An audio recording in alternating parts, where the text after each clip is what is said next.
संविधान है वो भारत का संविधान है। बाबा साहब ने भारतीय संविधान को हम कहते हैं, आज बहुत बड़ी बात कहते हैं कि हम दूसरे के देशों से छीन कर लाए हैं।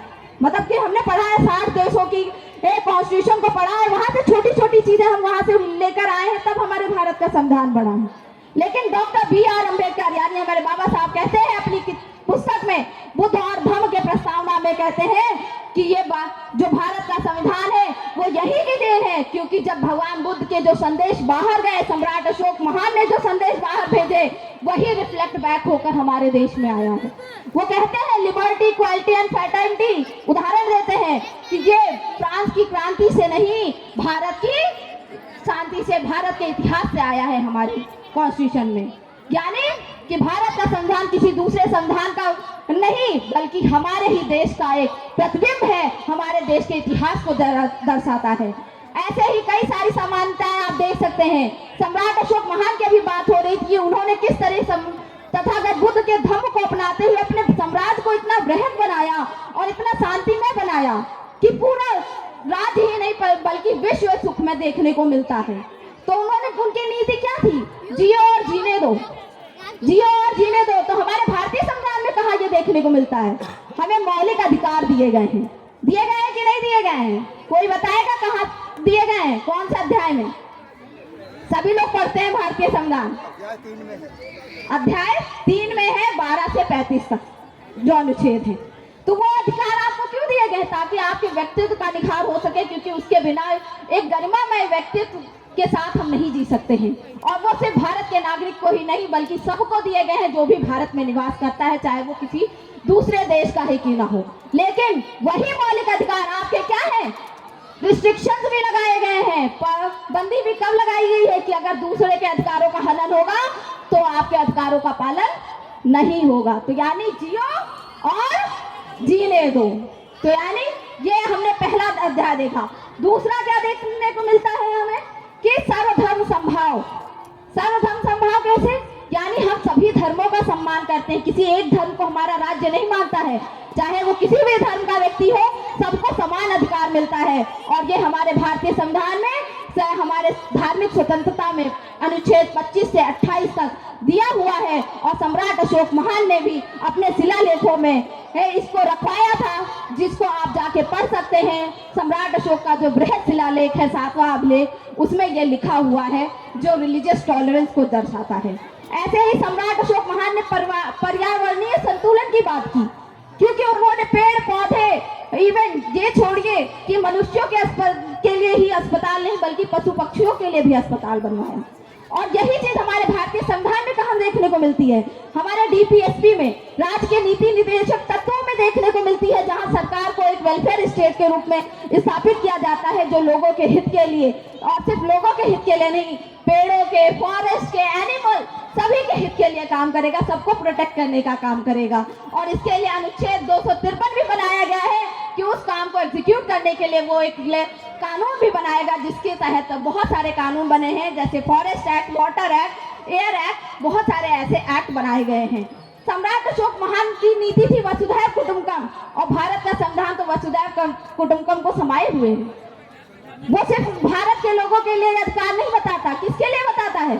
सबके लिए बताता है, चाहे वो भारत का नागरिक हो या ना हो। इस तरीके से हम देख सकते हैं, अगर हम पूरे भारत के संविधान को पढ़ेंगे तो हमारे भारतीय इतिहास को, क्योंकि हमारे संविधान निर्माताओं ने भारत के इतिहास को खंगाला है और उसके बाद इस भारतीय संविधान की रचना की कि वहां से हम क्या अच्छा लेकर आए, क्योंकि उन्होंने परिकल्पना की कि वापस से भारत कैसे वो सोने की चिड़िया का देश बन सकता है, कैसे वो उस ऊंचाइयों को छू सकता है, वापस से विश्व विजेता बन सकता है।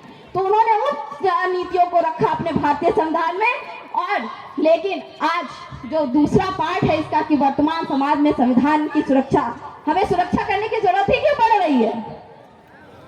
क्योंकि आज संविधान पर खतरा है। लोग कहते हैं कि संविधान बदल दिया जाएगा। तो क्या इतना आसान है संविधान बदलना? उसका भी अपना एक प्रोसीजर है। ऐसे ही थोड़ी ना कोई नॉर्मल सी किताब है कि हमने उठाई, यहाँ रखी और वहां बदल गई।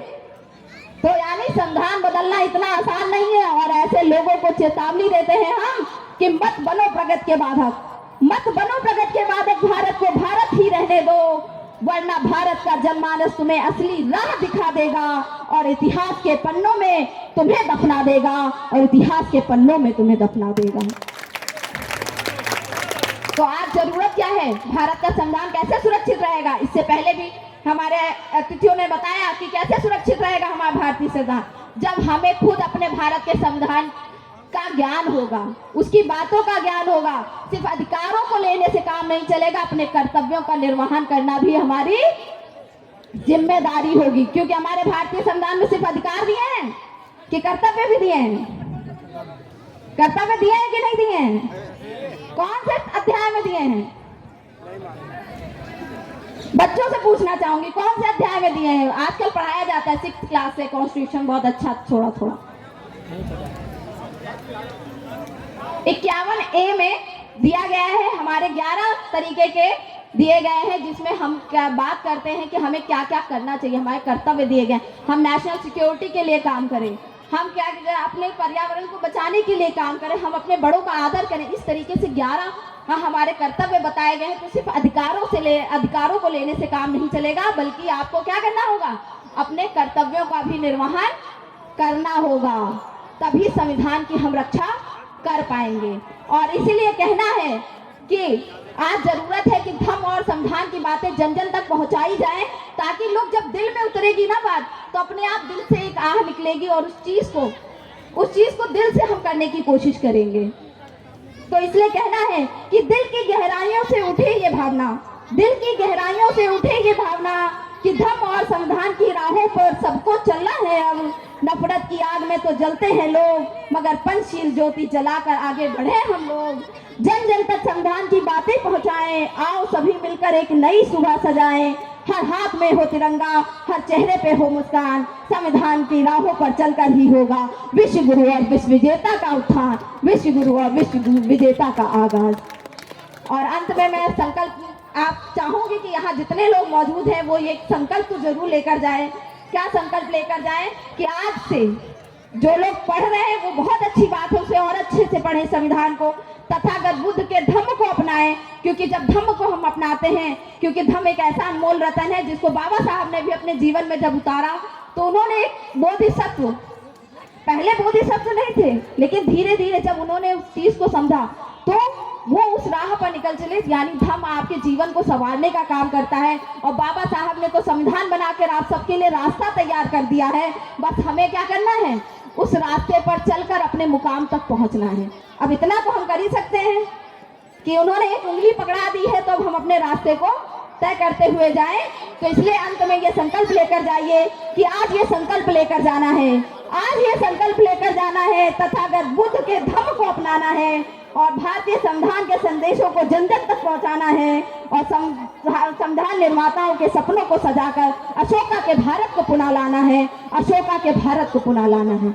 और मैं चाहूंगी यहाँ महिलाएं, अभी तो पीछे की कुर्सियां काफी खाली हो गई, जब मैं आई थी तो काफी लोग थे, तो मैं चाहूंगी कि इसमें महिलाएं अपना रोल जरूर अदा करें। जैसे अभी पहले कहा गया कि माता रमाबाई ने कितना योगदान दिया, भाई उन्होंने अपने पुत्र को भी त्याग दिया आपके लिए। तो माता रमाबाई ने, यानी एक महिला कितना त्याग कर सकती है, इस देश के उत्थान में काम कर सकती है, ये हम वहां से सीख सकते हैं। इसलिए कहना है कि देखो अपनी ओर और पहचानो स्वयं को, देखो अपनी ओर और पहचानो स्वयं को। हम वही है जिसकी कोख से ज्ञान का प्रकाश जगमगाया था, वो भी हम ही है जिसकी कोख से अखंड भारत का निर्माता और विश्व विजेता आया था, वो भी हम ही है जिसने दुश्मनों को नाको चने चबवाया था, वो भी हम ही है जिसकी कोख से शिक्षा की ज्योति जलाया था, और वो भी हम ही है जिसकी कोख से संविधान निर्माता आया था, जिसकी कोख से संविधान निर्माता आया था।